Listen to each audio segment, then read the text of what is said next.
You can also insert images directly from Google Photos inside of Google Jamboard.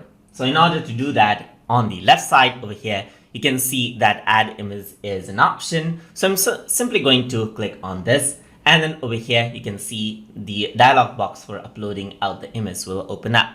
So in order to insert photos from Google Photos, you can see that Google Photos is an option. So once you click here, what happens is that you'll be able to see the photos stored on your Google Photos account.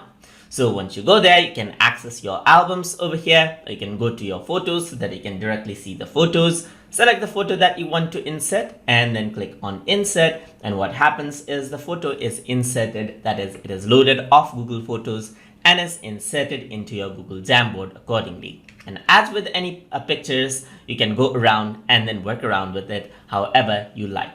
And that is how you can insert images from Google Photos inside of Google Jamboard. So hope you guys learned something as always. And as always, please like, comment, share, and subscribe.